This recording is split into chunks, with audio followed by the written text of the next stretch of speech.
Good morning. It is Tuesday, May the 18th. I'm Shane Seeley, and this is the CBC Morning Report. With hundreds of jobs lost in tourism and other sectors due to the COVID-19 pandemic, a local attorney at law has made it her mission to help those displaced get back on their feet.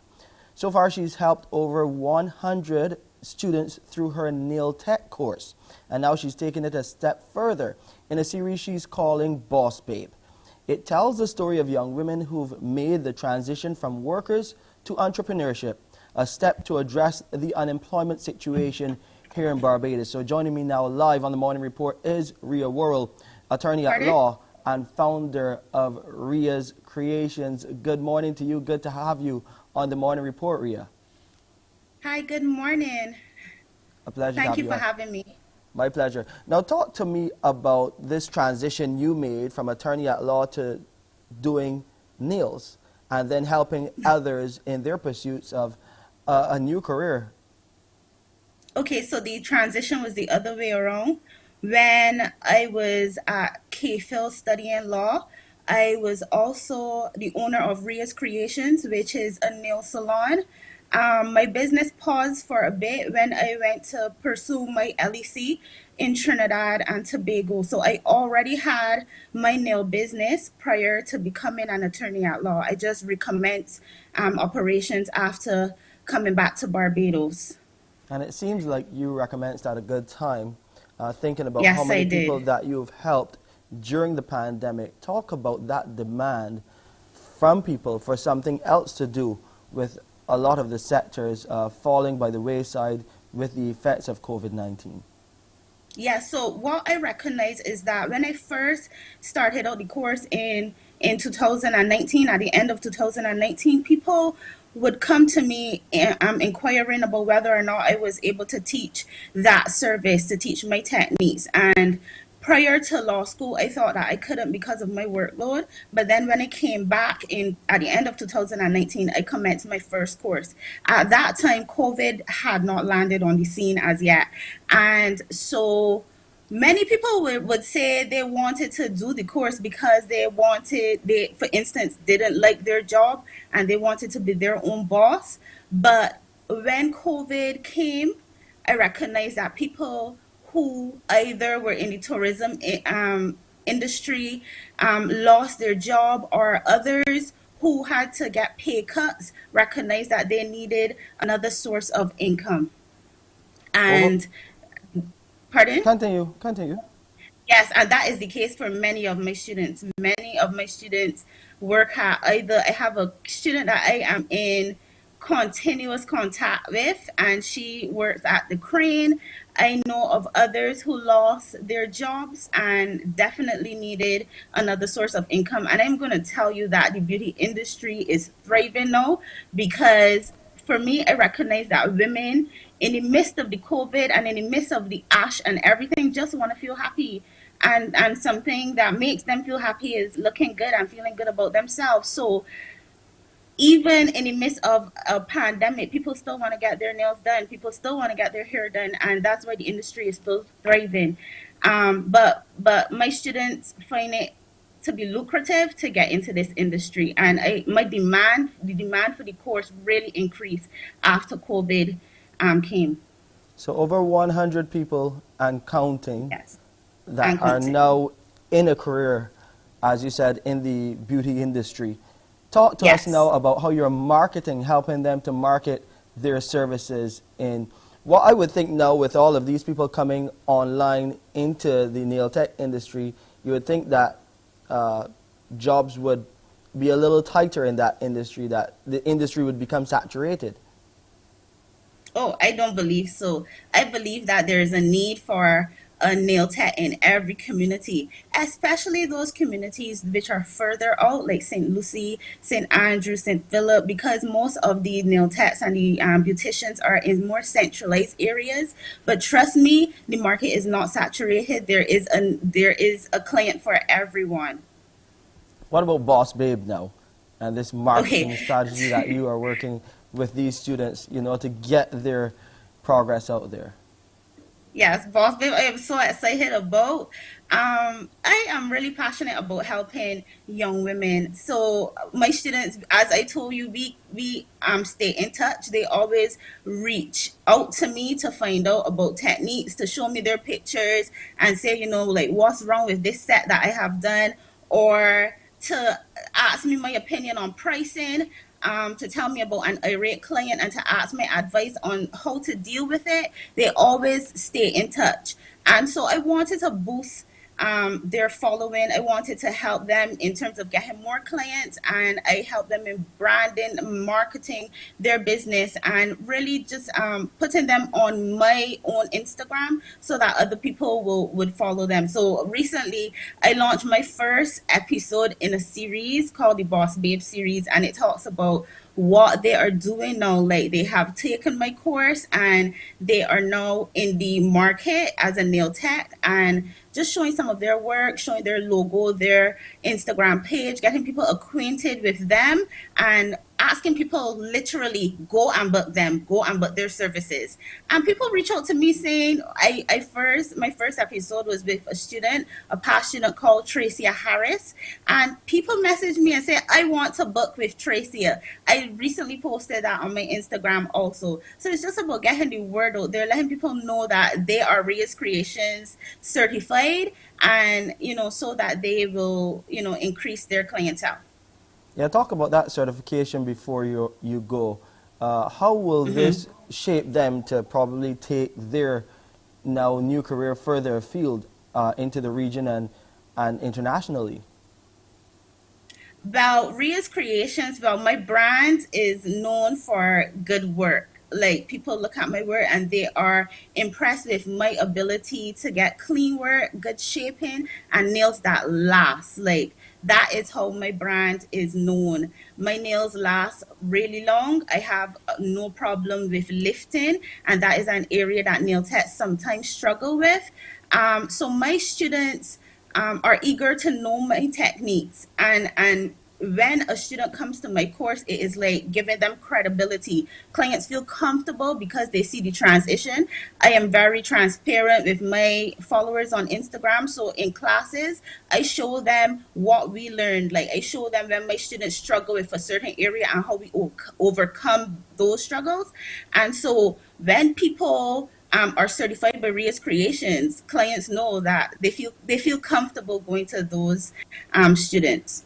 So you're looking at CVQs and possibly other accreditation in the near future? Yes, definitely.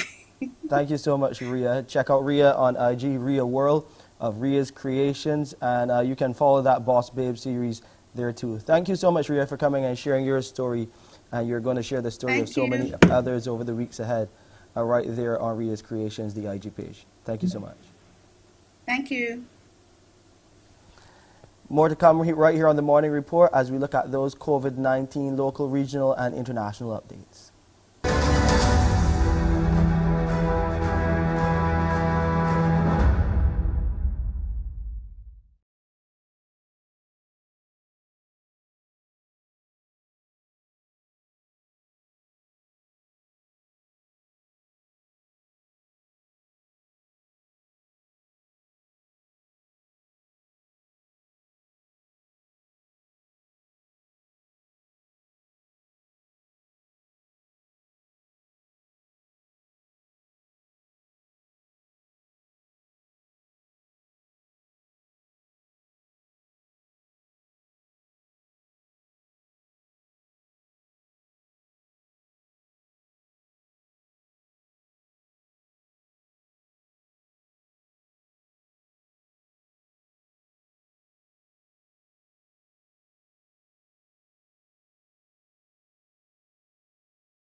One new case of COVID-19, a male, was diagnosed Sunday from the 276 tests conducted by the Best dos Santos Public Health Laboratory. Delving further into the numbers, we hear that 10 people recovered from the viral illness and were discharged. Barbados has recorded 3,968 confirmed cases of COVID-19. That's 1,917 females and 2,051 males since the start of the pandemic back in March last year. There have been 3,932 recoveries and 46 people have succumbed to the virus. The Public Health Lab has conducted 163,093 tests since February last year. The notion of there being microchips in COVID-19 vaccines is nothing more than a myth. This assertion is coming from noted family physician and CBC medical contributor Dr. Adrian Lord. He says there is definitely no truth to these rumors.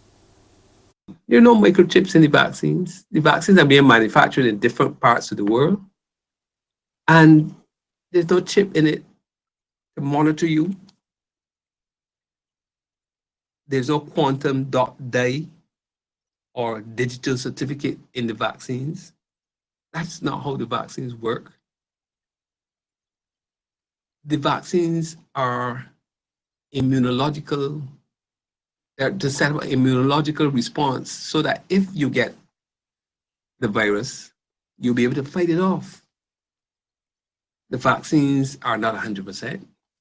No vaccines are. But it protects you from getting severe COVID-19 disease. Further afield now, we move to the Bahamas, where an aggressive third wave of the COVID-19 virus, coupled with a low response to the national vaccination campaign there, has prompted an extension to the country's state of emergency until August 13th. While Prime Minister Dr. Hubert Minnis tabled the resolution in Parliament, he's optimistic that the state of emergency will soon be over. This newest proclamation of emergency details that restaurants on islands that previously could not offer indoor dining can now offer that service to residents who are fully vaccinated against COVID-19. That includes Abaco and New Providence, and patrons must show proof of their vaccination status. The new order also lifts the nightly curfew from the islands of Abaco, Eleuthera and Exuma, while the RT-PCR COVID-19 test requirements for persons traveling from Abaco, Eleuthera and Exuma have been removed. Remaining in place, however, is the 11 p.m. curfew for Grand Bahama and the 10 p.m. curfew for New Providence. Meantime, fully vaccinated people will no longer be required to take the RT-PCR COVID-19 test for travel here to New Providence and Grand Bahama. And fully vaccinated travelers are not required to take the test to enter the country. Prime Minister Minnis also gave notice that House members will debate a resolution to extend the emergency orders when Parliament meets again this coming Wednesday. Much of the United Kingdom is making a significant step towards normality. Coronavirus restrictions are being eased across England. A complete lifting of COVID-19 measures is due there in June. But the Prime Minister Boris Johnson has warned that a new variant of the disease could put all of that at risk. Another big step in the great reopening of England, Scotland and Wales, with Northern Ireland to follow. The resumption of gatherings indoors breathes new life into restaurants, bars, gyms, theatres and cinemas, dormant for much of the past 14 months. We lost about 33% of our membership base through the lockdown. Back today's been fantastic. We've actually had full numbers in the classes, so the gym today, as you can see, is nice and busy. So now it's been a really good reaction to reopening properly. Fans can return to sports venues and limited international travel is allowed. It is almost as if life has returned to normal. Things that we used to take completely for granted, like meeting up around a table indoors, now feel new, exciting and hopefully long-lasting. But as ever with the coronavirus, there's a catch. A new variant, first discovered in India, thought to be far more contagious, threatens to derail Britain's unlocking plans if it spreads beyond clusters in the northwest, the Midlands and parts of London. The early evidence suggests that B1617.2 is more transmissible than the previously dominant variant. The early laboratory data from Oxford University corroborates the provisional evidence from Bolton Hospital and the initial observational data from India that vaccines are effective against this variant. Let's go over to Pearson now to find out what is happening on the Tuesday edition of Mornin Barbados. Pearson? Well, coming up this morning, we'll meet a young lady from a very small St. Michael village who's found herself now catapulted into the public space internationally. She'll tell her real story from rags almost to riches. We'll also get a chance to hear more about the upcoming activities for the Human Resources Management Association of Barbados, as this week they celebrate a significant milestone. And are you interested in having an Airbnb? What are some of the things you ought to consider? Agent Sharita will join us to share more about that too. All that when you join me in 14 minutes right here on Morning Barbados. Back to you, Shane. Thank you, Pearson. We'll take a break here and come back with more local news.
Government has signaled its intention to collaborate with the University of the West Indies Cave Hill campus on more projects of national importance, similar to the recently concluded Operation Seek and Save. Prime Minister Mia Amor Motley made the disclosure during a virtual COVID-19 student volunteer appreciation event. She praised the campus officials and students for making the operation a success. It lasted 21 days, you may remember, and saw students moving right across the country, conducting house-to-house digital surveys, capturing data on COVID-19 and dengue. This experience is undoubtedly a representation of the relationship we want always going forward. The real potential of our intellectual resources at Cave Hill has never been truly tapped in my view, but we will continue to draw upon you because you are integral to this nation's development. And at the personal level, you as a student will always come out better when you have been exposed to those difficulties and challenges that your community, your nation must face. For it is your future that depends on us being successful in resolving these challenges. Be warned, therefore, expect the calls for national duty going forward. I am not hiding my mouth, I'm telling you up front, expect the calls. And the campus's outgoing principal and pro-vice chancellor, Professor the Most Honorable Udine Barato, also praised the students and officials for their service. She adds the operation can be adapted in neighboring territories. We have a template. We have developed a whole system. If you want to use us to do something similar in your country, reach out to us, reach out to the deputy principal, the campus registrar, and we will organize how we can assist you, because the UWI serves the region and the Cave Hill campus cares especially about serving the Eastern Caribbean. Despite the curveball delivered by the COVID-19 pandemic to businesses, a local manufacturer, Earthworks Pottery, is optimistic things will pick up soon. It is for that reason that the manager, David Spieler, and his team are building stock levels for many of their goods. Rianne Phillips has more. Albeit in the midst of the COVID-19 pandemic, production is in full swing here at Earthworks Pottery. Not only is it in preparation for the resurgence of the tourism industry, but it's also a way of saving jobs. First of all, keeping our staff employed, running down the savings account that we built up for the rainy day. That's Earthworks Pottery Manager David Spieler, outlining some of the strategies to keep staff levels up. We are 19, including myself, at Earthworks Pottery. And although we did have a hiatus in 2020 during the lockdown, we're now back on 4 days a week, working very hard to make the best possible pottery. We think that we have wares that are dishwasher proof and microwave proof, food safe, and possibly the best in the Caribbean. Earthworks Pottery Management is also using the period to upgrade its plant. We're investing in a new, very fuel-efficient kiln. We've enrolled in the BEST program, and with the BEST program we're doing a green transformational program at both here and at the Flower Forest, where we reduce our carbon footprint by having big PV solar energy projects on our roof so that we won't have to pay for any electricity anymore, and may even be able to generate excess to gain some remuneration. Thanking Barbadians for their support to date, Mr. Spieler says people can use this time to invest in locally created items. We have seen steady local clientele over the course, and we have depended on it in order to sustain ourselves and to try to work to maintain our overheads and to pay our bills. And our local clientele is loyal, and as I said, due to the fact that we haven't had the visitors, you can certainly get a whole lot of really, really nice pottery now. Earthworks Pottery was established in 1983 and produces an assortment of pottery in over 150 shapes and 36 stock patterns. Rihanna Phillips, CBC News. The search for new sustainable sources of foreign investment and income continues as Barbados grapples with COVID-19. The issue will take center stage at the Business Barbados 2021 Media Conference being held today. The Zoom event is being broadcast live right here on CBC TV8 at 10 this morning. The panelists are Professor Avinash Prasad, Special Envoy to the Prime Minister of Barbados on Investment and Financial Services, the President of the Barbados International Business Association, Derek Cummins, and Publisher of Business Barbados, Keith Miller. Mr. Miller, the organizer and the publisher of Business Barbados, told CBC News, while the tourism industry is important, it is also important to find alternatives.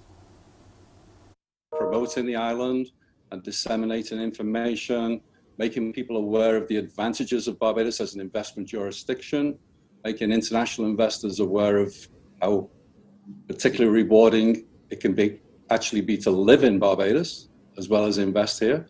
And, and with the welcome stamp and various programs, we're already attracting some people who've come to Barbados to work remotely here. Over the years, we've attracted many investors, but we need more. Police in Grenada have charged 9 people as marijuana has gone missing from a police storage facility there.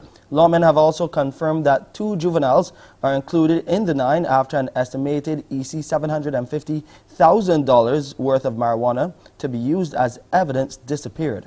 Police did not confirm if a surveillance camera attached to the building or nearby buildings assisted in identifying the suspects during those investigations that led to the arrest of the individuals. In sports now, the president of the Barbados Football Association, Randy Harris, says there's no doubt that the current crop of players on the Barbados Tridents football team have shown that they are ready to compete at the highest level.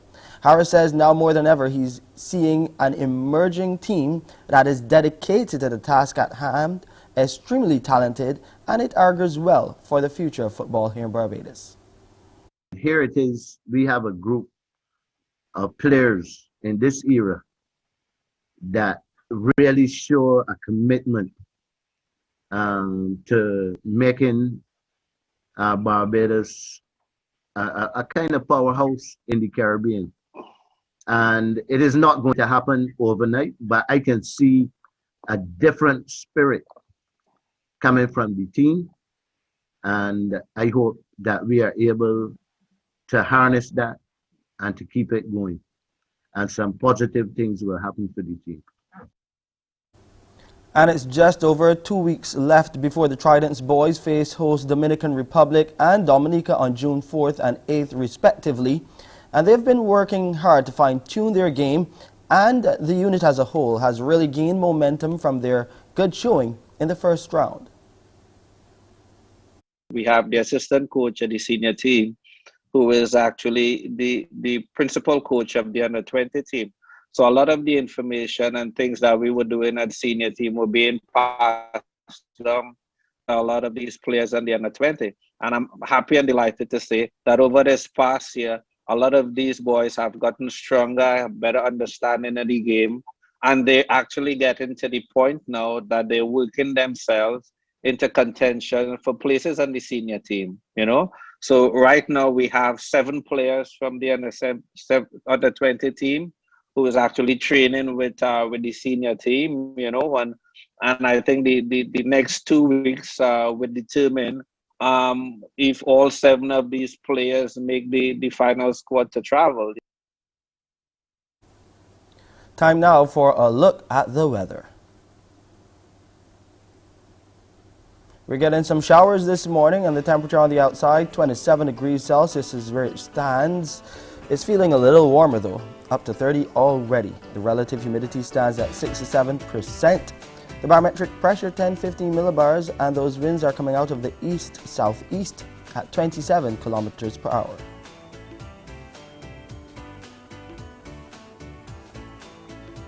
You'll see a high tide this morning at 16 minutes after 7. The low will come our way at 26 minutes to 3 in the afternoon.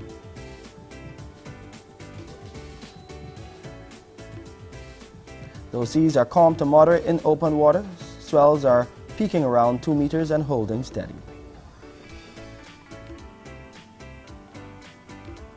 Today in Barbados, it will be partly sunny with a few more brief isolated light showers. There's also a haze outlook in effect, as a layer of slight dust will be visible across the island. And tonight, it will be mostly clear. Over in the Lesser Antilles today and tonight, the picture looks like this: fair to occasionally cloudy and slightly hazy too, with a few brief isolated light showers.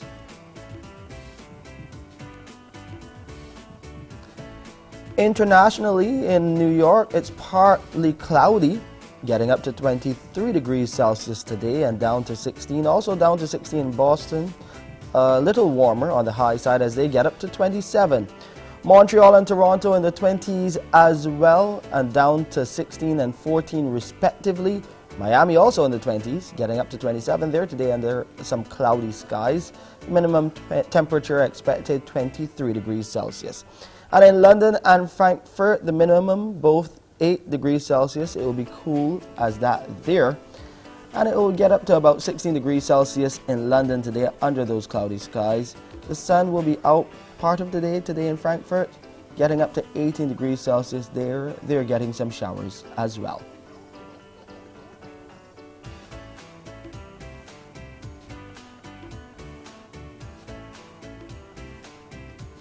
And that's it for this edition of the Morning Report. I'm Shane Seeley.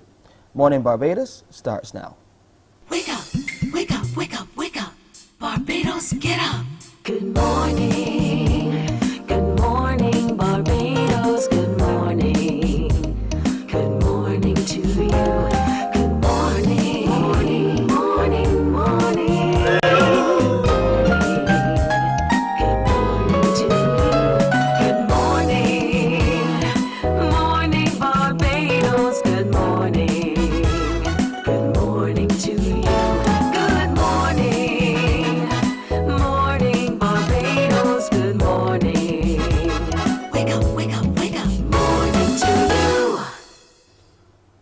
Good morning, everyone. Welcome to Today. Today, Tuesday, the 18th of May, 2021. Wonderful having you company. I'm Pearson Bowen. To those of you on our Facebook stream at CBC Barbados, great as always having you company.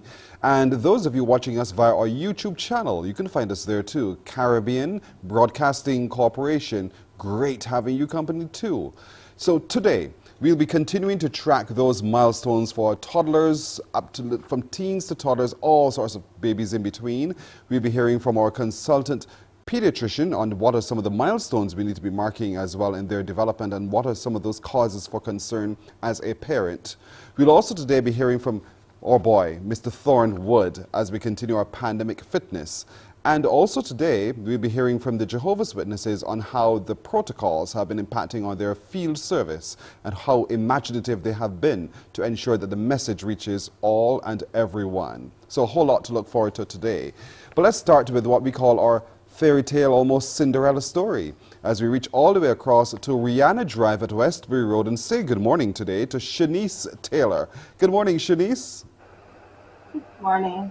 How are you, Shanice? I'm happy, I'm fine. You're living literally your Cinderella story because suddenly you found yourself under the gaze of everybody everywhere. Tell us about what's going on with you now. A lot is going on. I'm getting a lot of requests. Everybody wants this dress. I'm just trying to produce. You're just trying to produce. So this dress of which you speak, talk to me about that. How did that come about? This dress that Rihanna wore. Talk to me about that. How did it happen? So it just happened one day. We was in lockdown and Melissa usually come and spend some time with my neighbors. So I just built the courage to go and approach her. So I approached her and asked her if she might wear one of my swimsuits. And she was like, sure. So I brought it over to her and she was really impressed. So she then decided to ask me to make a dress for her. I was like, of course. So it was like, what color you want? She said, white. So I just immediately ran inside, got my measuring tape, and I went back out there and measured her. I came inside at the same time, and I started to make this dress. In like 2 days, I was like finished because I was really, really happy. So I was on it. So she couldn't get back down here in time when I finished it. So my neighbor then took a picture of it and sent it to her. And she was like, oh my gosh, she was like really, really impressed with it. Wow. They were still here in lockdown, so she ended up giving Rihanna, she said she's going to give Rihanna the dress for her birthday since it was handmade. And that's just how it went from there. And from there on, you've become now the darling of the international community. How well did you know Rihanna before that? I really didn't know her like that. Just seeing her because when I went to Rihanna Drive, it was not before the street getting named out to Rihanna Drive. So, yeah, so the container was parked right in front of my house, and I was like just a hand stretched away from her. Yeah, but since she had been coming here, I've been seeing her through the gap, but she usually comes and passes through. She hails everybody. So, yeah. So you're living in the right spot. And there she is, wearing your master creation. Wow. How long did it take you to put this piece together? Only 2 days. Only 2 days. Wow. So when you saw it splashed across Instagram, splashed across the pages in the world, what reaction did you have to that? To be honest, it was so unreal. It was unbelievable. It was happy. I'm still living it right now. I haven't got over it right as yet. So when you saw, you went like, she wear my dress. Did you say that to yourself? Actually, when I actually saw it first, my friend messaged me. I was like, Shanice, we gotta go in dress. I was like, my dress. So when I got on social media now, I saw it, I was like, oh my god, this is my dress for true. But it wasn't tagged to me, so I was like, not tagged to me. So I ran over to my neighbors and they started to show everybody, and there was just like, my neighbor then messaged Melissa, and then Melissa tagged me in the dress now, and then that's when it really, really got real from there. It got real from there. So this creation took you 2 days, you said, to put together, built for the beautiful body of our darling Rihanna. So how long have you been crocheting now? Only 7 months. I beg your pardon? Only 7 months? Yeah, only 7 months. Oh, so who taught you? My friend's mother, named Anne, she usually, because I usually work in town, so she actually she would just sit on crochet daily, and I was just like watching. She one day, I was like, I could get this too, So I just got up and went and bought the thread. At first I didn't get a hook because the store didn't have any. So she gave me one of hers, which is this same hook I use here today. This one right now. Take your time, reach for it. Hook right here. That's the magic hook. Yes, and it's gold. Yeah, so this hook here, she gave me that, and from then I have been, I got it mastered in 2 days. So the first thing I made was a bathing suit, and it was really, really impressive. So I just continued working on it and got better every day. You seem to do everything in 2 days. I don't understand. You mastered it in 2 days. You made Rihanna's dress in 2 days. It's so Yeah, I'm a real determined person. Clearly you are. So now that you are in the spotlight, how seriously are you going to take the business of crocheting and creating all of these great designs that you do? I'm going to take it serious. I'm not going to drop on me right now. So I'm aiming for the stars, so I'm going to shoot as high as I can go right now. So what are you doing at the moment to achieve that? I'm taking some orders from people to see, so I have a couple things to send out, so I'm just really busy. Wow. So where does it, in Barbados, would one find, I don't know, what is it, the wool? Is it wool that you crochet with? What is it? Yeah. Is it easy accessible? Or crochet thread. Oh, crochet thread. Is that easy accessible? Yeah, because I get it from Laura Dash, Fostons in town, or I'm going to charge you. One World. For the ads that you gave, I'm going to charge you for that. So, can anyone who's watching today say, Shanice, I want you to knit one of those for me? And if so, how can they reach you? My Instagram is Shasweets23. My number is 837-2793. And I live in Rihanna Drive, opposite the Rihanna house. Yeah. Come down. So, Shanice, so you said you're receiving lots of orders, you're receiving a lot of calls and attention to what you've done for Rihanna and you're doing for yourself. Are those orders as well coming from outside Barbados? Yes, please, they are. Really?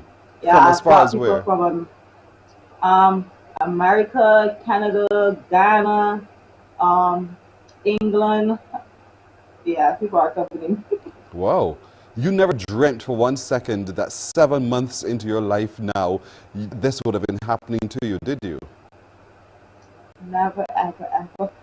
Never, ever.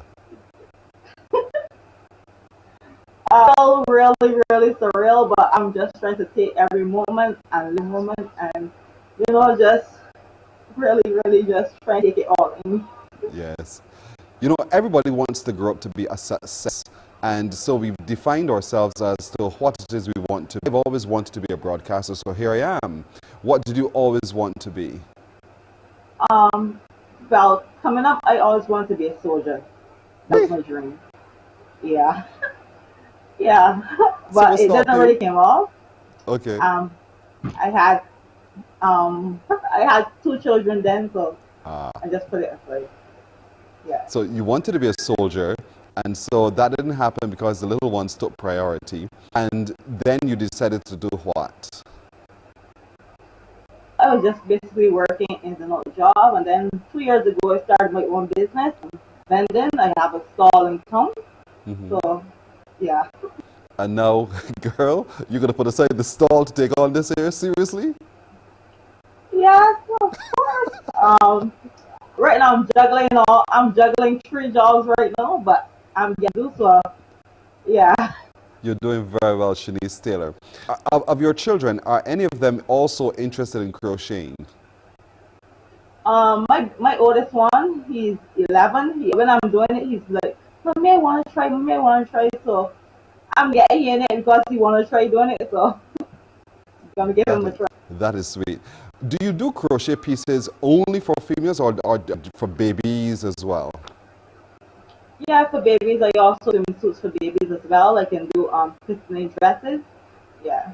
You know, I've always wondered how secure are crochet pieces. It always feels as if you could peek right through holes.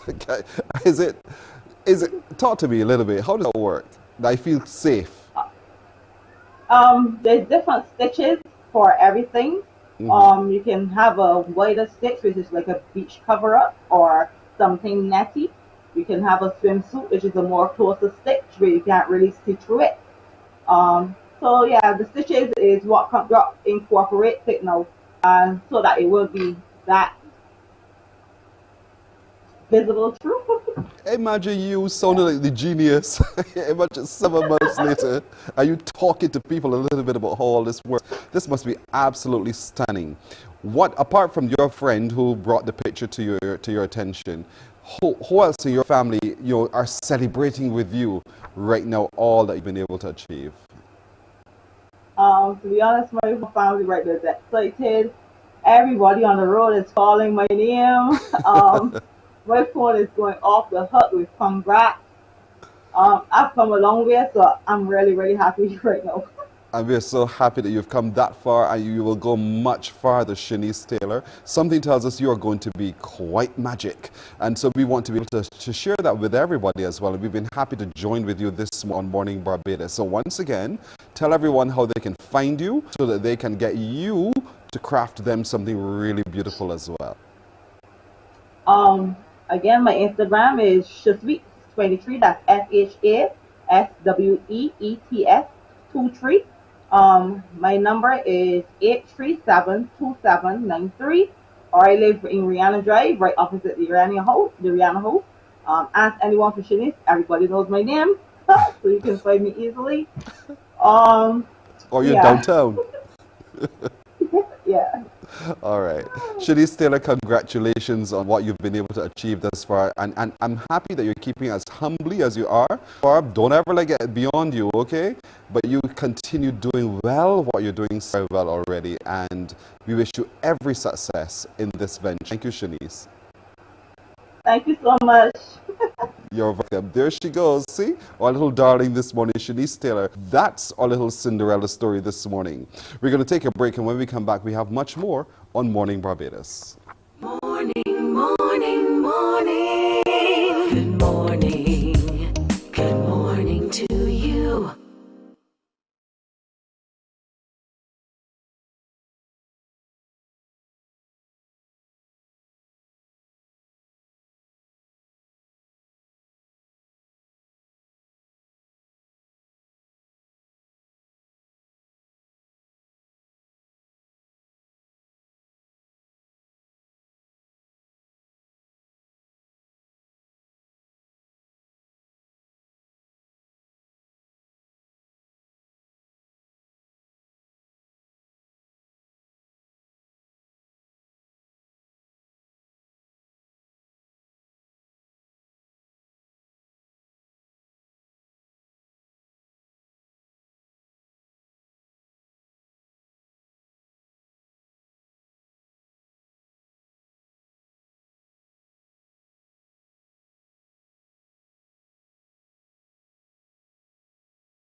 Morning, morning, morning. Good morning. Good morning to you. 15 minutes now to go to 7 o'clock here on Barbados as we look now at the work of the Human Resource Management Association of Barbados. All week this week, they're marking a significant milestone. They're celebrating themselves this week under the theme of Shaping the Future. We are happy to be joined this morning by Alicia, who is the Vice President of HERMAB. Good morning to you, Alicia. Good morning. How are you doing, Pearson? I'm good. Yes, I am. Good girl. Now, HR shaping the future. That means that somehow there are things that are going on. And what's been happening Definitely. in HR right now that really cause pause and really cause concern? Well, we are celebrating International HR Day. As we have, we realize that we have to shape the new future. That's really the theme, HR shaping the new future.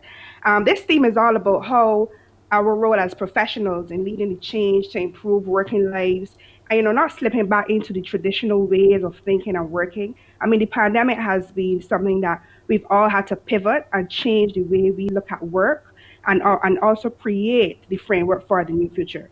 So HERMAB, the Human Resources Management Association of Barbados, decided that this year we will definitely celebrate on May 20th. And this week we have a range of activities where we are celebrating and also ensuring that we provide a framework of knowledge for our HR professionals. And go ahead. There's a reason why we're seeing that robotic arm right there, because we're now challenged by new technologies and new ways of modes of delivery. And so it's very critical in this changing environment. The future is always also changing. And so HR has a very practical role to play in settling the employees' minds and ensuring that everyone is protected, employer and employee. So today I know you're having a seminar, a webinar really, online that looks at the jab for jobs. I find that so interesting because this pandemic now puts all of us in a tailspin. So why is that topic so critical to be looked at today? Well, we are exploring, the legality of COVID-19 vaccinations for our employment. Also looking at, is it going to be a prerequisite for entry for work for new employees? How legal is it for us to impose restriction on existing employees to be subjected to be tested? So these are some of the things that we want you to come out to this session and listen to some of the professionals talking about how the legality of how jobs for jobs might, in terms of how that might be implicated in the Barbados sphere. Also, if it's going to be mandated, if they have a specific industry that mandates it, what if a customer mandates it, what if a client mandates it? So these are some of the questions that we will be answering and discussing at our jobs for jobs today as part of our celebrations this week. And on the panel, we have Brittany Brathwaite, our president of HERMAB. We also have Mr. Dennis DePisa. We also have two attorney at laws, Mr. Michael Koyman and Ms. Kamisha Benjamin. And persons can register by going to our website and registering for that. It's just a nominal fee, $25 for members, $50 for non-members. So very important, and I think this is going to be a very important discussion that we are going to be having. Jobs for jobs today. I think so too. I think everyone should really log in on this. So you can register by going to hermab.org.bb. Yes, that's right. And register as soon as possible right. because we begin at 2 this afternoon. Is at 2 o'clock today. And that is going to be, as you said, many persons are in between minds of, the vaccination and how it would affect their employment. So this discussion is very critical to explore that topic. There are lots of fears that people would have had as a consequence of the COVID pandemic and just the COVID virus. And so employees are very, very cautious about everything they do now. They have every right to be.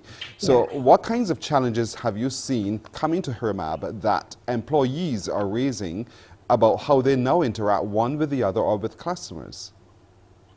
Well, this is why we would have made this particular session part of the week, because we have been having persons, calling and finding out if it is really legal for their employer to mandate them having the vaccination for employment. So it is important that, you know, we have this discussion, and we also look at if it's legal and imposing restrictions on existing employees and how they will be able to traverse in the workplace, etc. So when an employee raises a concern and says, I don't want to, one, take the vaccination, or I do not want to interact with Shanice because Shanice is a threat. I see Shanice as a possible carrier of the virus, and I don't want her into my space. What rights would one have as an individual to be able to say so? Well, this is why it's important that employers educate their staff on the legality. And now this is a very topical discussion that we are having. If it is legal, if it's not legal, we also are going to, as it was mentioned before, we also have our lawyers on the panel to discuss whether it is legal to impose such restrictions. As you would have mentioned, many persons are a bit fearful of not having the vaccine, working with persons who don't have the vaccine. So these are some of the things that we will be exploring in this session today at 2 o'clock. Today at 2, and the session, do we register via HERMAB's website, hermab.org.bb? How is it being conducted? On what platform? It's being conducted on the Zoom platform. Okay, great. So now everybody knows. Go register, and now you'll find out. And speaking of registration, exactly. I know tomorrow you're doing a membership campaign, tomorrow, Wednesday. Yes. Talk to me about that. Okay, so tomorrow we are also going to be on our social media pages. We're going to be discussing the benefits of membership, of being a member of HERMAB. As you know, our organization has been around since 1996. We have over 200 practitioners on the platform, and being a member of HERMAB, you have many benefits, such as you're able to network, you're able to develop your profession, you're able to have educational opportunities, volunteer opportunities, leadership development, and mentor and mentee opportunities. It's very easy to sign up for membership. All you have to do, as you would have mentioned before, go to our website, www.hermab.org.bb. You sign in, and you fill out the application form, and you pay that small fee of $100, and you are a member. And as I would have mentioned, it's a very fulfilling organization to be a part. You know, we have unique career opportunities. We provide professional development. We have all of these conferences, workshops, educational programs. We also ensure that persons have unique career opportunities, and we build relationships and networking through HERMAB. And also, we also build your leadership skills. And it's only open to HR practitioners, the membership? No, we have open membership. We also have student membership. So if you are a student at university, etc., and you're interested in the HR field, we also encourage you to join HERMAB as a student member. So it's not only open to HR practitioners. We have different spaces in terms of, we have various sectors that are part of HERMAB. So for instance, you know, there's a supervisor at whatever level, a supervisor who thinks that they can benefit from knowledge on HR practices, and so they too become a member? This is something that we would definitely encourage, especially because of all the educational opportunities that we provide. We would encourage persons to join HERMAB to get, you know, foster that culture of service excellence, foster that culture of promoting growth in the HR field, and also as a supervisor, you'll be also able to work on your leadership development. I'm so glad you said that, because I just thought it was for HR practitioners and HR practitioners alone, but now you're saying it's open up. So as a member of management, any manager really can become a member of HERMAB, because knowledge of HR practices would be absolutely essential. Exactly. And you know, as a leader, being able to manage people is important. So being able to be a part of HERMAB and getting that additional knowledge will help you to be a more inclusive leader in the organization. So this is why we encourage membership of persons.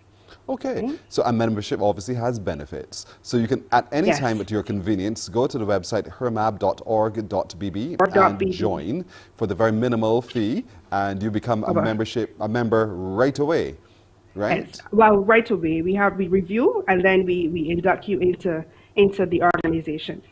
Fantastic.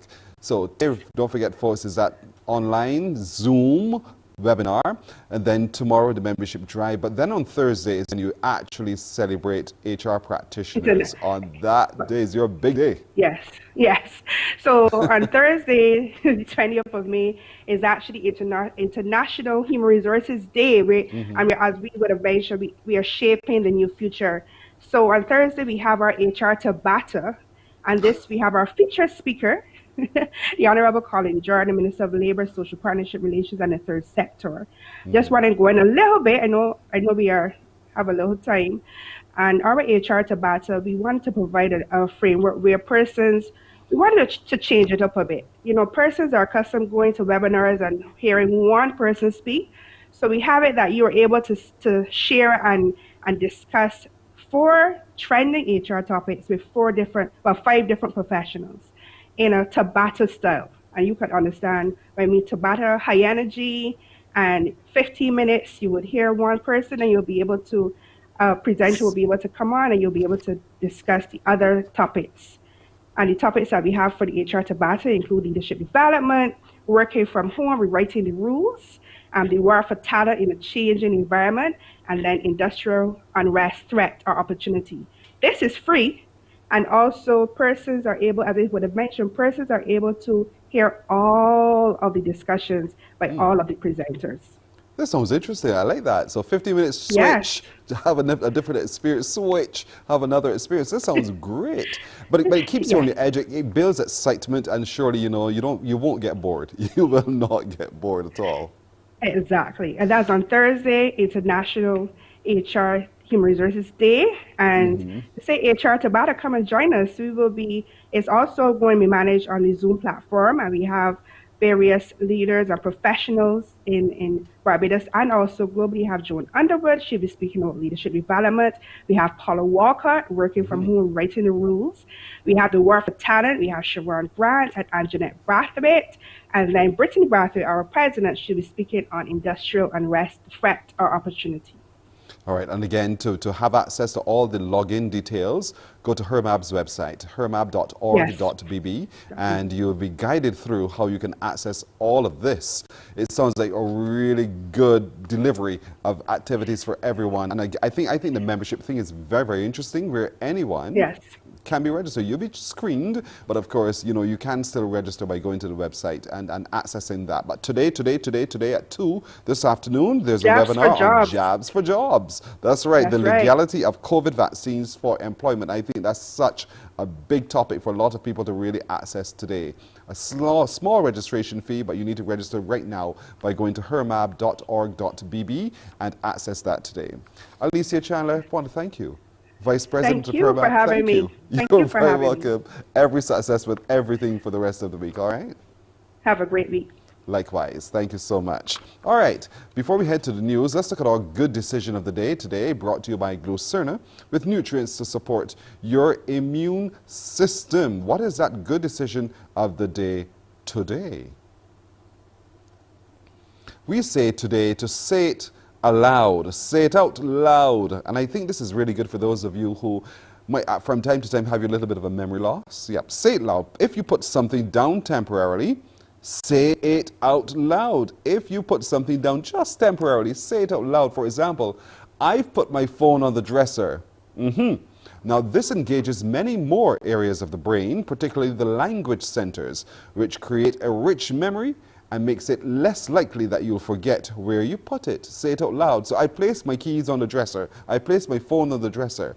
That helps you to lock into your language center, creating a rich memory and make it perhaps less likely that you'll forget where you put it. Now that's a good decision today. Consider, for those of you challenged with memory, just say it out loud. It'll help you remember. Those tips are brought to you by Glucerna, with nutrients to support your immune system. A break. And when we come back, the news. Morning, morning, morning. Good morning. Good morning to you.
Morning, morning, morning. Good morning.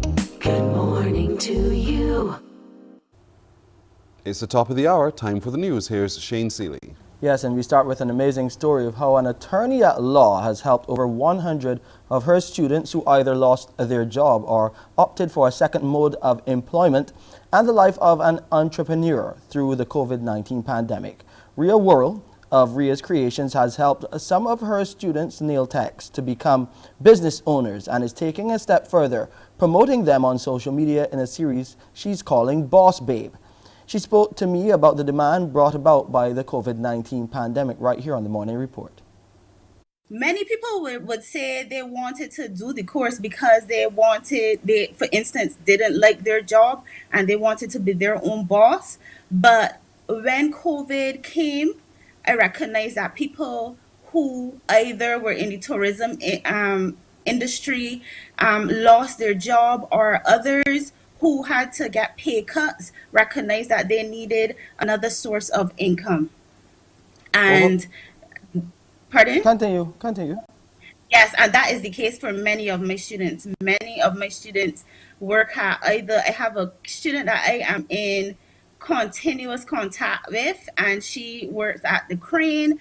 I know of others who lost their jobs and definitely needed another source of income. And I'm going to tell you that the beauty industry is thriving now, because for me, I recognize that women in the midst of the COVID and in the midst of the ash and everything just want to feel happy. And something that makes them feel happy is looking good and feeling good about themselves. So even in the midst of a pandemic, people still want to get their nails done. People still want to get their hair done, and that's why the industry is still thriving. But my students find it to be lucrative to get into this industry, and the demand for the course really increased after COVID came. And you can check out Rhea's series Boss Babe on Instagram at Rhea's Creations 9. Only one new positive case of COVID-19, a male, was diagnosed out of the 276 tests conducted on Sunday by the Best Dos Santos Public Health Laboratory. Meanwhile, 10 people recovered from the viral illness and were discharged, and there are currently 86 people in isolation. Barbados has recorded 3,968 confirmed cases of COVID-19, 1,917 females and 2,051 males since the start of the pandemic in March 2020. There have been 3,932 recoveries, while 46 people have succumbed to the virus. The Public Health Laboratory has conducted 163,093 tests since February last year. Coming out of the success of Operation Seek and Save, the government has made it clear it will be working more closely with the University of the West Indies Cave Hill campus on more projects of national import.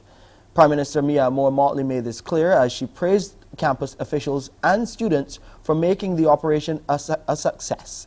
That operation, Seek and Save, lasted 21 days and saw students moving right across the country, conducting house-to-house digital surveys, capturing data on COVID-19 and dengue fever.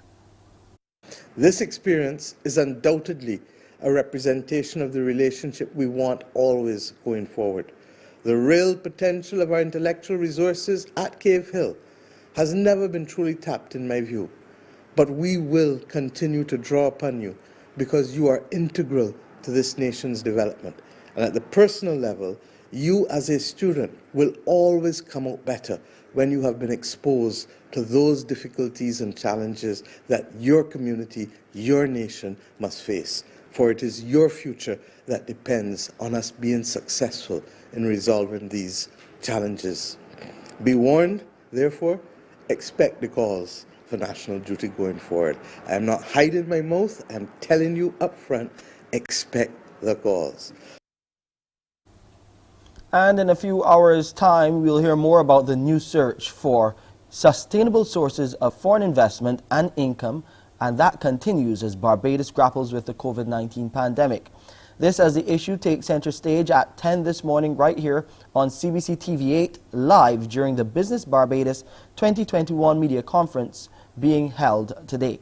The panelists for the Zoom event are Professor Avnish Prasad, Special Envoy to the Prime Minister of Barbados on Investment and Financial Services, the President of the Barbados International Business Association, BIBA, Derek Cummins, and Publisher of Business Barbados, Keith Miller. Mr. Miller, who is also the organizer, told CBC News while the tourism industry is critical, the island must find alternatives. Promoting the island and disseminating information, making people aware of the advantages of Barbados as an investment jurisdiction, making international investors aware of how particularly rewarding it can actually be to live in Barbados as well as invest here. And, and with the welcome stamp and various programs, we're already attracting some people who've come to Barbados to work remotely here. Over the years, we've attracted many investors, but we need more.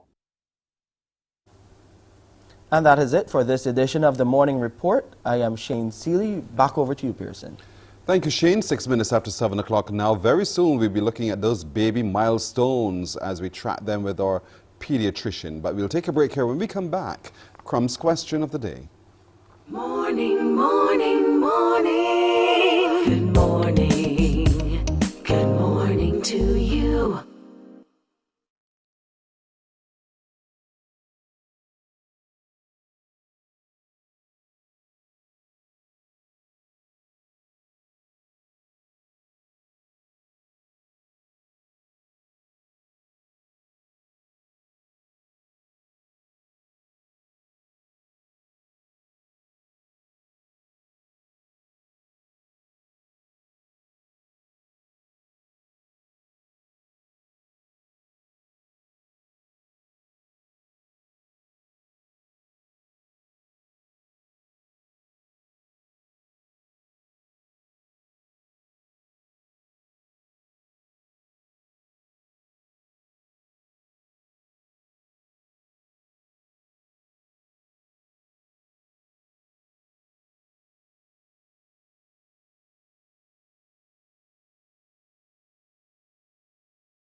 Morning, morning, morning. Good morning.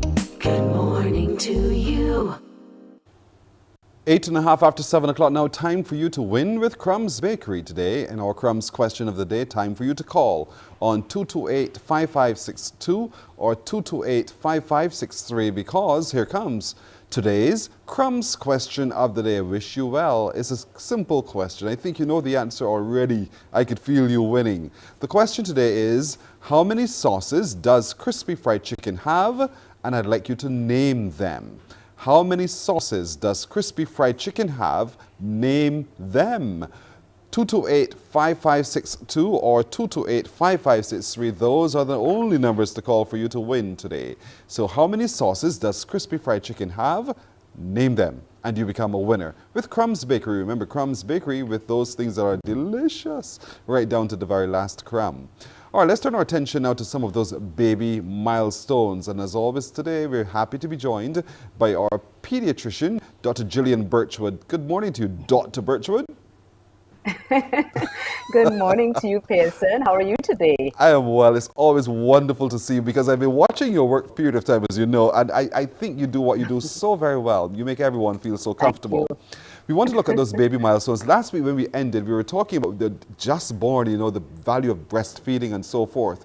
But every day a child learns something new, and every day this child grows and tries something new. So let's start there, because I know part of what happens and is critical too is that with that newborn, they should be weighed and constantly monitored for that weight development. How critical is that? Yes, that's very important. When a baby is born, they actually initially lose weight, which is something that people don't know. They lose weight and then they gain it back after a week or two. And after that, they really gain weight tremendously fast. They grow so fast during the first 6 weeks of life, they'll never grow so fast again. Really? And measuring the weight, yes, they grow extremely fast in the first 6 weeks of life. And it's really important to follow the weight closely because it tells you how well the nutrition is going. And we as pediatricians are particularly fussy about nutrition because nutrition isn't just about growth, it's about development, it's about brain growth. And if a baby is not getting enough nutrition, then they can face a lifetime of poor brain development and poor development overall. So it's really key to track the weight. Now I understand better because I just thought it was just a process, but now I know better what that means. So baby is growing and baby is growing well. For the baby that is not growing well, what are the measures of intervention that a parent need to start paying attention to? When do they start to really worry? Yes. Often parents will be the ones to notice that something isn't going quite right. Parents have really good instincts. And so if they notice that their baby isn't growing well, then the best thing to do is to visit with their primary care practitioner or with their pediatrician. The baby will be weighed. And depending on the age of the infant, it may be recommended that the baby will have supplemental nutrition of some kind. In a breastfeeding mom, we want that baby to continue breastfeeding, so sometimes the mom may need to express, and if she's producing enough milk, then that will be all that is necessary. In an older child, when they are weaning, then nutrient-dense foods may be recommended, and these are foods that are higher in calories but still very healthy. Things like peanut butter, avocados, very nutrient dense and high in calories and can promote the right type of growth. We don't want babies to just be fat. We want them to have good, healthy weight. Too often, parents will include foods that are not nutrient dense, but maybe calorie dense, and foods that are high in oils and fats will put on the weight, but it's not the right type of weight that you want for your baby. I got you. The parents tend to monitor other parents and watch their babies develop, and so there are certain milestones that we want to look for: when the baby rolls over, when the baby sits up, when the baby reaches for something, and then we get a little bit confused by when that should happen. What, from your position as a pediatrician, give us some milestones that we need to monitor very closely to see that our child is developing its motor skills adequately?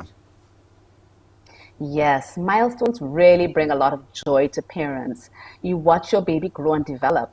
One of the earliest milestones is the first smile, and that happens by the first month of life, and it makes everything so much better. Yes. That baby who's been crying all night, suddenly they smile and you forgive them for all the stress that you've been through.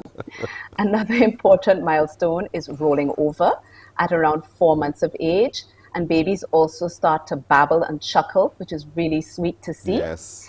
By 6 months of age, babies, if you put them in sitting position, they will sit up, but with a rounded back.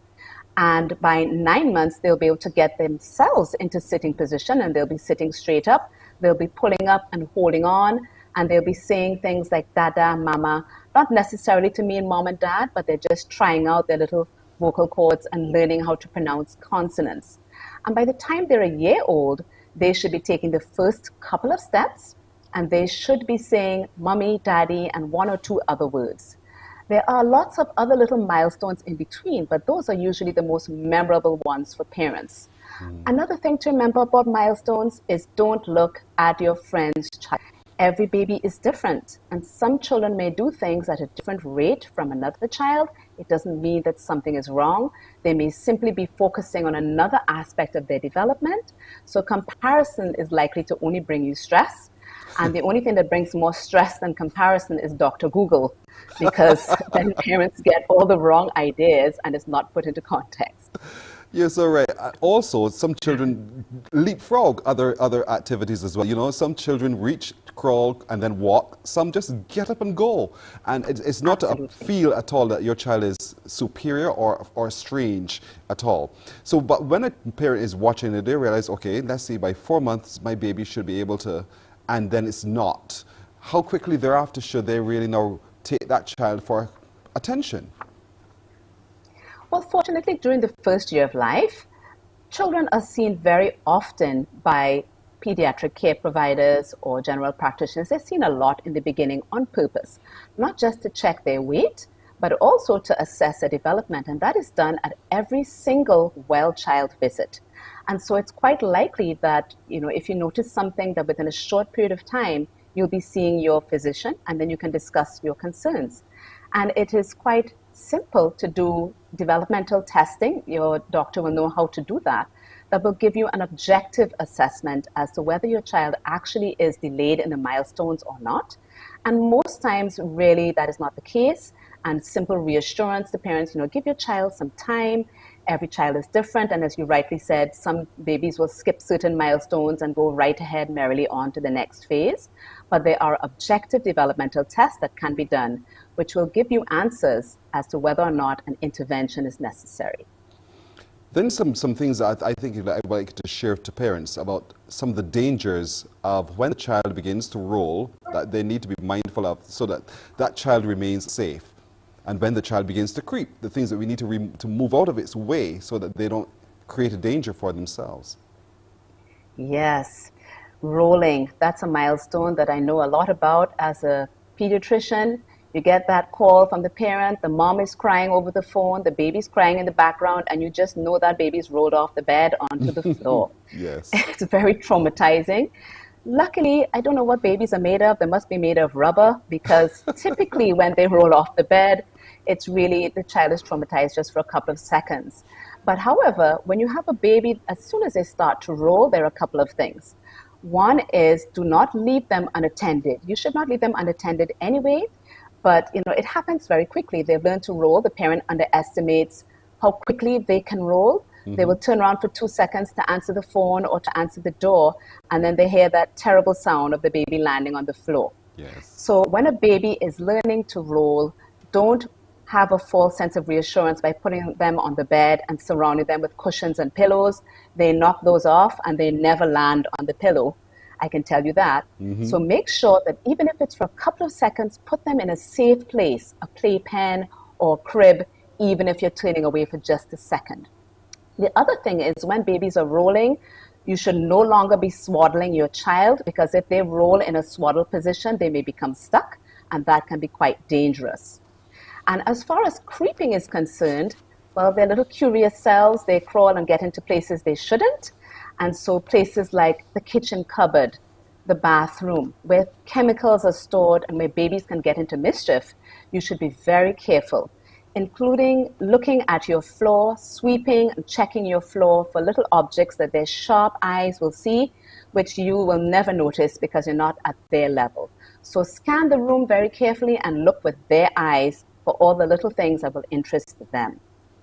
There are parents who are very quick to put the child into something bouncy that's strung from the roof, and the child bounces and so on. How dangerous or not is that in the early development of the baby? Well, it depends on the device that you use. Some of those bouncy toys, they're lots of fun, but you need to check about the individual safety data, because some of them have been recalled because there have been accidents with some little ones. The ones that are suspended, sometimes the suspension mechanism is not very safe, and there have been reported accidents, some of them quite serious. So anytime you want to buy one of those devices, you should definitely look up online to see whether they have been recalled or whether there have been safety concerns. Very, very important. Walkers are another device that are very popular, and those are not recommended at all. Walkers are like putting a 10-year-old in a Ferrari. Don't do that with babies. They have lots of speed and not quite so much sense to know where they should go. So walkers are a no-no. Dr. Birchwood, I have to stop it right there, but this is to be continued. But there are certain milestones we want everyone to know. Parents, mothers, and fathers, monitor children's milestones and always check with the pediatrician. Be sure to keep your visits and track what's happening with your pediatrician, with your child's development as well. That's absolutely critical. So thank you, Dr. Birchwood, again for joining us. Next week, God spare life, we'll be back to continue this. Thank you. Have a nice You're very day. welcome. Likewise.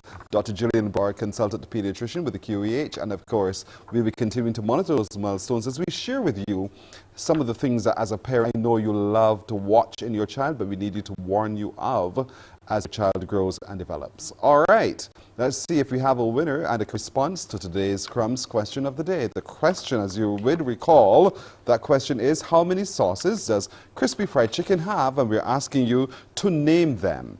Do we have an answer? Do we have a winner? We have an answer for sure. We have 3 sauces. They are honey mustard, roasted garlic, and barbecue. Kevin Waith, which ones have you tried, Kevin? Well done, Kevin Waith. You've answered correctly. 3 sauces, honey mustard, roasted garlic, and barbecue. Each of them sounding so delicious indeed. So well done and congratulations to you, Kevin Waith. You are today's winner. In our Crumbs question of the day, Kevin, someone from Crumbs Bakery will be calling you to make arrangements with you for the collection of your winnings. From Crumbs Bakery, Kevin, you will find that Crumbs is delicious right down to the very last crumb. We're going to take a break right here and we're back with more on Morning Barbados. Morning, morning, morning. Good morning. Good morning to you.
Now, as you know, it's Child Month, and as we know, the Foundation Childhood Obesity Prevention Campaign is bringing greater to good health and nutrition of our children. So it's time now for our quiz. Time for you to call me on 228-5562 or 228-5563. Let's see if you can correctly answer the question and become a winner today in our Childhood Obesity Prevention Quiz. Today's question is: one source high in fiber. List one source high in fiber. Good morning to you. Good morning. Good morning. Hi, good morning. How are you? I'm good. What about you? I'm doing well. Thank you for asking. What's your name? Pardon? What is your first? Ali. Hi, good morning. How are you? Listen to your TV. Could you turn it down for me, please? Because it will confuse you and you will confuse me. We good to go now? Yes, please. All right, give me the game. Ali. Okay, Ali, what's your answer? One source of high in fiber. Oranges.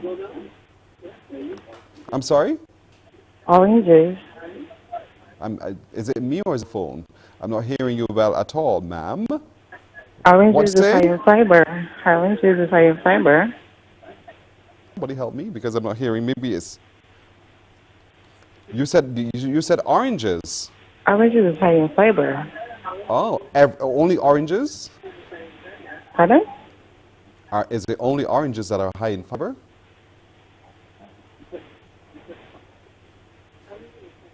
You hearing me? Really hearing, not quite clearly. I don't know why. All right, so I'll tell you what. I'll give it to you because it falls under the category of fruits.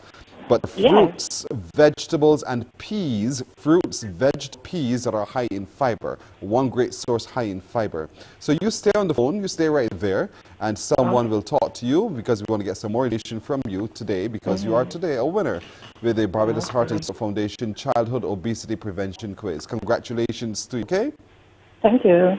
You're very welcome. Stay there on the phone. Have a great day. Likewise to you. Thank you. We're going to take a break right here. We're back with more on Morning Barbados.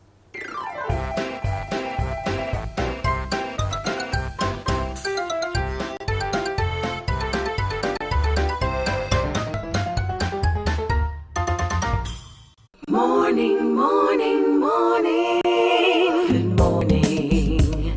Good morning to you.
Morning, morning, morning. Good morning. Good morning to you. 27 minutes now after 7 o'clock here on Barbados. I am pleased again to be joined by the Jehovah's Witnesses right here in Barbados, and we're happy to introduce to you again Robert Hendricks, who is the National for the U.S. branch of Jehovah's Witness. Robert, good to see you again. Thank you. It's been You're nice very welcome. to see you again. The show has been enjoyable. Thank you so much. Craig Jones, good to see you on Country Media Contact for Jehovah's Witnesses. Now, gentlemen, challenged by protocols after protocols, and so there have been restrictions, but we've also been called to witness. With you, Robert, how has the pandemic and those protocols, how have impacting on the witnessing of Jehovah's Witnesses? Well, it's been historic, not only in Barbados, but all over the world, and of course in the United States, because from March 20th on of 2020, we canceled all public meetings. We suspended our public ministry in all 13,000 congregations, which includes the Caribbean, 1.3 million people. And that means we stopped our cart witnessing in our cities and towns and villages. We stopped going door to door. So it has been an historic change for Jehovah's Witnesses, and one that has forced us really to rethink how we deliver the message. Because since we're witnesses, that's part of our name, that's part of what we do. It's in our DNA. We testify about God and about the kingdom and Jesus Christ. We needed to find a way to use technology to deliver our meetings because they're mostly discussion-based, so to interact with our friends on a twice weekly basis. We needed to find a way to get to our neighbors by not doing that face-to-face. So we're using letter writing. We needed to find a way to reach all of them, so we're using telephone witnessing. We needed to find a way to continue Bible studies, so we're using virtual Bible studies. And really, over the last year, we've done well in using these aspects of our ministry to reach many more people in a very efficient and effective way. Craig, for the local leg, how has that been? Because I know we've heard some calls from people who are saying, but I've never had a call before on the phone. How did they get my number? A response by Barbadians to that call from Jehovah's Witnesses. Well, thank you for having me, Pearson. The response has been very, very encouraging for us. Here in Barbados, what we found is that many persons, because they've been affected adversely in many ways by this pandemic, they've found the opportunity to hear God's word, to hear its comforting message, and to understand, for example, that the Bible contains practical advice for matters that affect daily life, how to use your assets, your financial assets wisely, how to remain focused and not be overwhelmed by depression. When persons see that God's word has that type of information, it has a powerful, powerful effect in them. So we found that in Barbados, persons have been very, very receptive to different forms that our ministry has now had to take. And Robert, for you exist in a vaster locale than we do. We're a little 166 square miles, but we think ourselves big. But I know yours is a whole lot different. And being able then to reach out to those branches in North America and the United States, how has that been for you? It has been a big change, no doubt about it. And we can't say that everybody wants a phone call or a letter from us. What we can say is that we have found that comforting hearts this way at this time has been really an act of love, and it has kept us busy as people. So Jesus said there's more happiness in giving than there is in receiving. So instead of ceasing our ministry, we've been busy talking to people, contacting people, but also it has affected those on the other side. We had a campaign in November all over, including in Barbados, where we wrote every public official.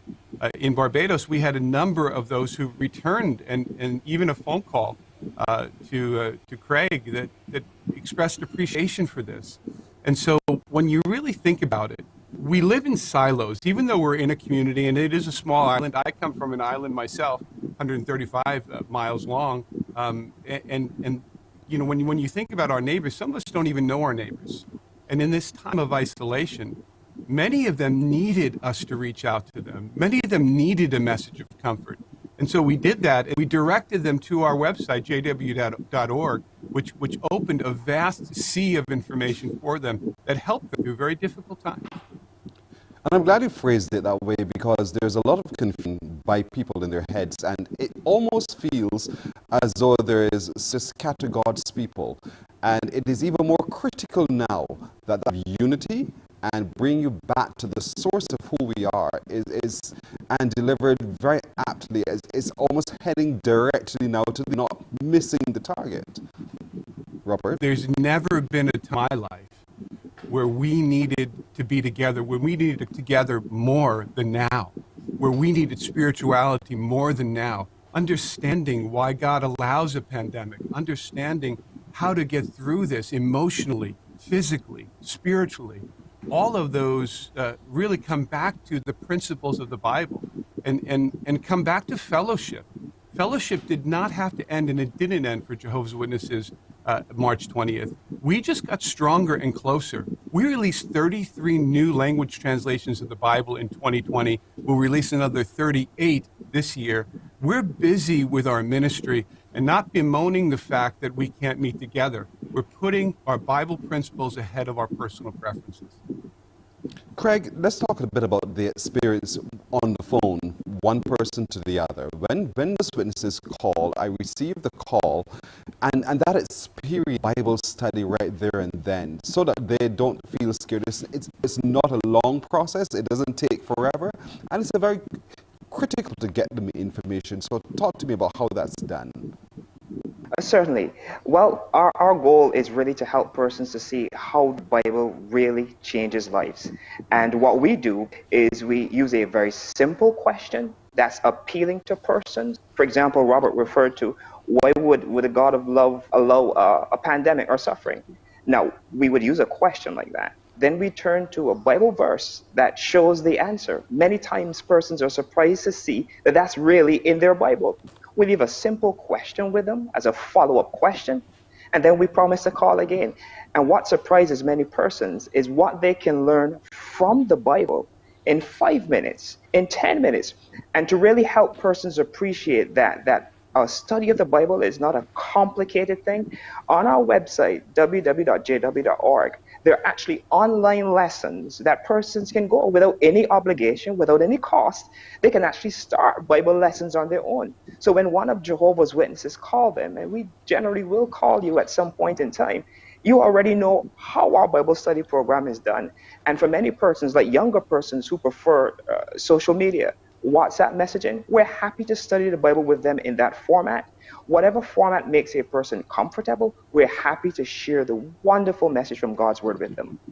It's not intrusive. Yes, Pearson, Robert, go ahead. I was just going to say, Pearson, that's exactly what we've tried to do. Instead of doing it on our terms, which, frankly, we all preferred going to somebody's house. We all preferred knocking on somebody's door. It was just our preference. That's how I grew up as a Jehovah's Witness. But now we're meeting people where they are. And so if they need to study at 5 in the morning or at 11 at night, we can do that virtually. We can do that using technology and leveraging technology. And frankly, for many, they probably wouldn't have done it on a face-to-face basis. Maybe they wouldn't have come to our meetings initially in person. But they're doing that because we've made it available to them, and we're leveraging the technology in order to do that, to get God's word to them in a different way. And frankly, Christians have always done that. They've turned obstacles into opportunities, and that's what we're trying to do. We've all been commissioned to witness indeed. And it's so critical that however, in whatever way we can learn from all of this experience, that we do so. So jw.org, everybody, I can tell you for a fact it is not intrusive. You'll enjoy the experience as a matter of fact. So I really want to encourage you to try it today. jw.org, try the online experience. When the Jehovah's Witnesses call you, don't put down the phone. Take some time to listen. Take some time to engage, because it will do you good to do so. Robert, I want to thank you as always for joining with us again this morning, coming in to talk to us more about how the community outreach really can and continues to make a difference through Jehovah's Witnesses. And as always, Craig, good to see you again as well. You know, guys, I'll be reaching out to you some more as we continue to share with everything about the Jehovah's Witnesses. So thank you, brothers. Have yourselves a good day. Thank you very much. Thank you, Pearson. Appreciate it. You're very welcome. Morning Barbados continues right after this. Morning, morning, morning. Good morning. Good morning to you.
Morning, morning, morning. Good morning. Good morning to you. 22 minutes now to go to 8 o'clock as we connect once again with Agent Sharita in our real estate segment. Agent Sharita, good morning to you and happy birthday to you. I saw all the pictures. Thank you so much. You were stunning standing there before that airplane, wind turbine, I call it, really. Brilliant. Thank well you. done. Alter Ego came out. You lived it well. So let's talk today about if you're interested in Airbnb. And for a lot of people, they're wondering, what's Airbnb? What is that about? Well, essentially, Airbnb, yes, it's the name of a website, primarily a company that affords homeowners the opportunity to rent out their properties or even their individual rooms. And the reality is we use the word Airbnb now as easily as we do Kleenex or some other term that is kind of Pampers. that covers a lot of things. Yeah. So essentially, it refers to holiday rentals, short-term rentals, that type of thing, and it gives you more of a flexibility to take command as a host. Whereas before we relied on primarily hotels, guest houses, and so forth. Yes, they still have their part to play, but now homeowners can be involved in shaping their destiny as hosts, because sometimes guests are looking for an alternative to a hotel and sometimes want to immerse themselves in the local experience. Yeah, to have that family feel, stay in somebody's house, so to speak. So what are the real benefits really to anyone who is interested in doing so? What do you see to be the benefits? Okay, so I will start with myself as the guest. Pearson, whenever I travel, it doesn't matter where, I don't look for hotels anymore. Really? God bless them, they have their role, and sometimes, yes, I do want a nice upgrade and fancy amenities, but I am happy to go where once I see that you have Wi-Fi, that you are within easy travel distance from the airport and, other amenities, and that I can sleep well there at night, no planes flying directly overhead, I am good to go. It tends to offer a bit more flexibility in terms of arrival time. You get to be in an actual neighborhood, so you're living, like when I went to England, we were there just outside of Heathrow in such a way that we could walk 2 minutes away from the airport, get back to our flight on time. Yes, and it was a nice one-bedroom setup, and it didn't pinch my pocket. The gentleman came down and met us. Hi, welcome. Go on in. The apartment is yours. And it was easy and uncomplicated. Interesting. Yes, from the hosting side now, you have different opportunities. You can choose to be that host who is not even there. And therefore, in your advertising, you would say self-check-in, meaning that when a guest turns up, they hit a keypad and take out the key and let themselves in. Some people are happy traveling like that. I've done that and it has been fine. Some hosts like to be all involved. So Pearson, when you wake up, I will cook breakfast for you. Yes. I will drive you to Harrison's Cave. Yes, and so you find that a lot of retirees or even persons who just love hospitality have taken it on as, their daily job that they look forward to. So lots of opportunities and advantages for either side. So it's interesting then that as I list myself as the owner, that I am able to display for that potential client all of the amenities that I have, my location, the attractiveness of it, and access all of those things that would make any experience interesting, right? That's absolutely critical. Listen, let us start with location. I have seen, and I'm sure Bajans have as well, what look like tourists in some ramparts of the island that I know they went and picked that place because that host put near to the beach. You have to be honest about your location. And the reality is travelers are looking for different things. So there's some persons who want to be in the Goonies in the middle of nowhere. Yes. But advertise your property as such, in the middle of an eco forest or a gully, rural Barbados. Be honest. But don't be in the middle of Hood Heights talking about, 1 minute stroll to the beach and 2 minute stroll to Bridgetown when you know that is a lie. So be honest on location. In terms of amenities, think of what a hotel would offer. And you don't have to go the full 9 yards, but if you're catering to a couple, for example, make sure you have like 3 teacups and saucers, 3 small plates, 3 bigger plates, your cutlery, pots and pans so they can cook if there's a little kitchenette, and just 1 or 2 sets of clean linen, sheets and towels. So you provide the amenities that make someone feel as if they are in a hotel, so to speak, and are comfortable throughout. Some persons do add extra stuff, especially if they're asking for a higher price point. They might add little bottles of shampoo and little gift basket on arrival. The choice is yours. And of course, for me, my hesitation, I'll tell you, is I'm going to be staying at this person, Michael's house. I don't know Michael. Or Michael is coming into my house. I don't know Michael. And my trepidation is, because I don't know what dangers you're presenting to me. And that is a valid concern. Listen, you cannot be more on guard than me, Pearson. But the beauty of Airbnb is that it facilitates reviews. So let's say, Pearson, that you are a host. After I stay by you, I am able to submit a review. And I can only submit a review if I was an actual paying guest, yes, right? An email is then sent to me after I've paid up and all that different stuff, saying, Sharita, we invite you to make a review of Pearson's accommodation.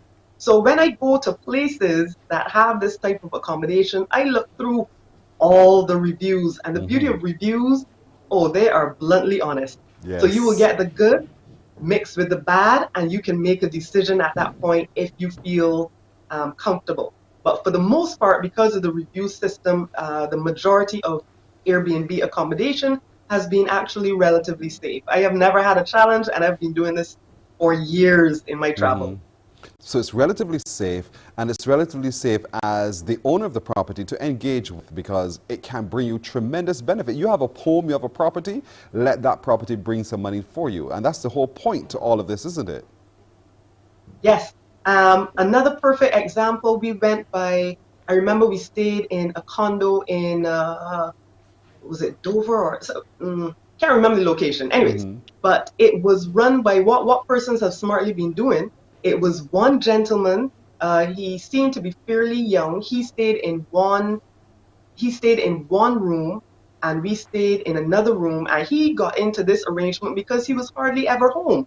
So I never even saw him. Yes. We had access to our room, which was locked with key and so forth. You could bolt it from the inside if you wanted that additional security. But guess what? One of his primary sources of income was from persons staying there to and fro the hotel. So almost every day he give them the code to the keypad and so forth to collect their keys. And I think we had used that one just overnight to get back to the airport. And that is how he is collecting. The majority of his income is coming from short-term stays. So let me put in this caveat. You make sure, so that the government does not come for me, you make sure that you check with our beloved government for all the taxes and so forth that are applicable. You know, wherever it comes to bringing in income, you know, pay to Caesar what is Caesar's. Correct. Not to go once for God. All right. So the critical thing is, it's a possibility for everyone. And of course, anyone watching today, if you need any further guidance on getting into this, that's the woman there to talk to. Agent Sharita, 233-8888. Or give me the website address and the email address again. You can visit BarbadosRealEstate246.com. And remember, we were talking about short-term accommodation in general. So there are many other sites besides Airbnb that you can check out. VRBO.com, bookings.com, and see what suits you best. Correct. Agent Sharita, as always, signing out. Thank you so very much. We'll catch you next week on another interesting topic. And continue to enjoy the birthday celebrations. Oh, yes, the month of Sharita. You gotta love her. Thank you. Have a good day. Take care. Alrighty then. We're going to take a break right here. When we come back, Thornwood is going to stretch us out this morning. Stay with us. Morning, morning, morning. Good morning. Good morning to you.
Hey, good morning, everyone. Once again, 10 minutes now to go to the hour of 8 o'clock. Thornwood, our fitness instructor, is going to join us. Mr. Califit 246. You know, they were teasing that they want to see me on a treadmill one day soon, you know, Thorn. So we're going to make this happen real soon, right? We can make this happen real soon, sooner than you think. Today we're going to be following up from what we've been talking about for the last 2 weeks, which is mainly taking your time. Chanel is here to join me again to talk about it, but we're going to mainly be talking about form. And form, well, what I usually tell my students, always tell my clients, is that it's all about shaping. What is the particular shape that you're trying to make when you're trying to achieve this particular skill, this particular movement, and that particular movement. And so it's very critical that Hi, Chanel, how are you? Hi, I'm fine, thanks. Good to see you again. Morning, Barbados. Good. Nice to see you too. When we're doing form, it is critical that we have that profession, because we can injure ourselves, Chanel, if we do the form wrong, we do the process wrong, and we to guard against that. So I'm sure you'd want to reinforce in everything we're doing as it relates to form. For sure, getting a professional to watch you with your form, and most importantly, starting without load, which means without weight. Trying to perfect the form without load is ideal, because if you don't have it without the load, when you add the load, you're going to be adding load to bad form, which is only going to set you up for injury, well, greater injury. And also having a mirror where you can actually see what you're doing and be corrected. So the professional is correcting you, and you can actually see the correction while feeling it, and then it becomes a lot easier for you to correct the day you don't have a mirror. So true, but we'll have Thornwood. His big eyes will be watching us. It's true. But oftentimes, there's a lot of injury to the back, to the knees, to the those areas, or just to the shoulders, because we just do it wrong. So Thorn, give me a basic move that we potentially can get wrong and that we potentially can injure ourselves in. Oh, that's super easy. A lot of people get, and this is something that is, common squats wrong. And I think because people don't feel immediate injury, they tell themselves, I'm good, I'm fine, but you do this thing called recurrent injuries that can affect you later on. So, me not be able to see me. I can see you. I can see you very well now. But, now I'm seeing you. Maybe we'll start with their squats, right? You have some people who tend to bend their knee over the toe, going that direction, going forward. You should really be trying to sit back, right? Keep your hips stable. You want to think about one straight line coming all the way down, because it's all about stabilizing the body and creating the shape. What Chanel said about starting with full load, I like to compare it to when you're learning to drive, right? When you're learning to drive, your instructor is not going to show up in a rally car, right? You're not going to show up.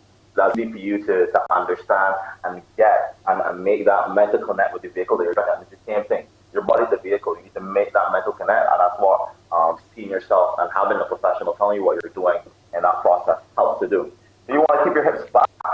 You're not sitting back to going to your heels. You're not being enforced to going to your toes. You want everything to be going straight down, and your hips are taking back here, going back here, all the way down, squatting down, and then all driving all the way up. I have some people who tend to lean over a little more than usual, like it's a hinge.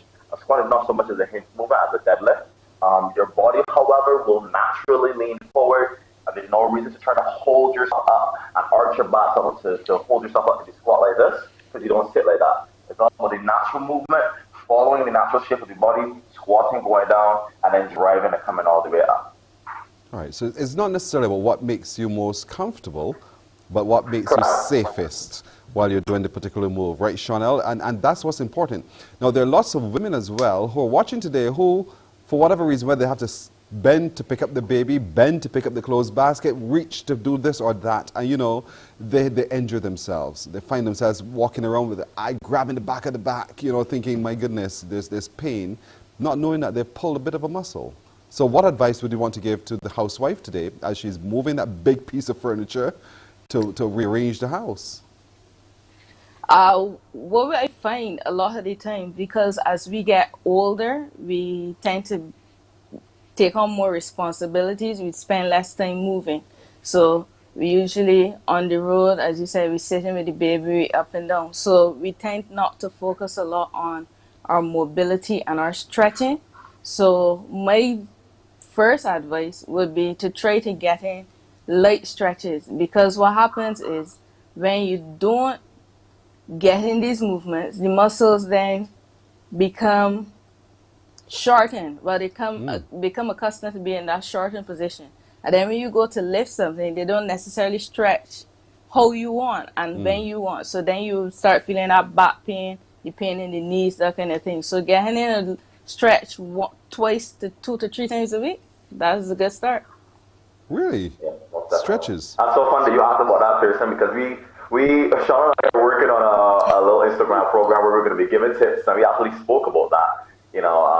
Where people are just sitting in the car on their way to work. You're sitting at work for 8 to 9, sometimes 9 hours a day. You sit in the car to go home. You get home, you lay down. So your body isn't getting the ability to utilize those muscles besides being in that position.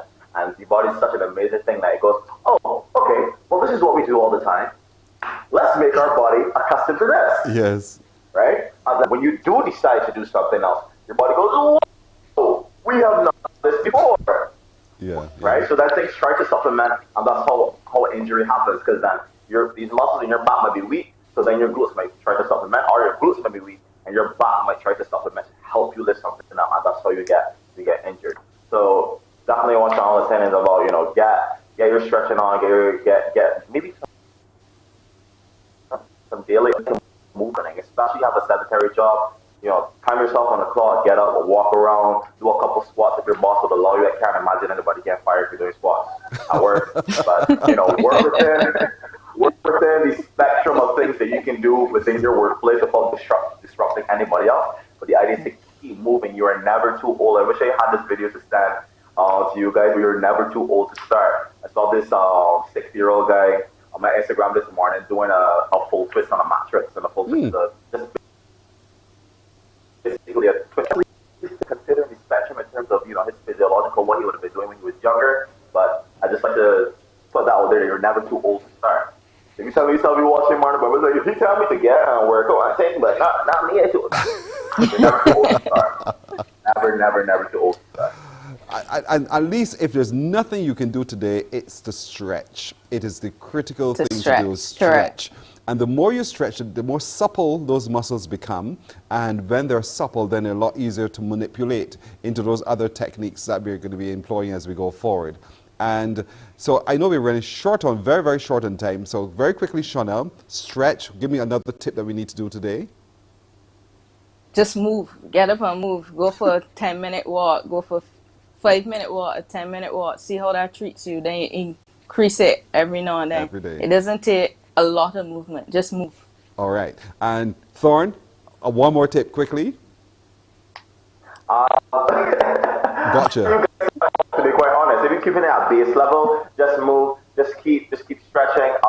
Think about stretching and lengthening muscle 2 to 3 times a week. I know I see everybody walking, but I think that people are definitely forgetting to stretch. There are different types of stretches. You want to do a little more dynamic stretching before you do any lifting or any power movement. Then you want to do your. I got you. To lengthen the muscle. I got you. We've got to leave it there, gentlemen and lady. Thank you so much, as always, Chanel Trotman and Mr. Thornwood. Of course, that's within our fitness segment this morning. Thank you. Have a great day. Thanks. That's it for today, everyone. Thank you for joining us. We'll see you tomorrow. Take care. Wake up, wake up, wake up, wake up. Barbados, get up. Good morning. Good morning, Barbados. Good morning. Good morning to you. Good morning,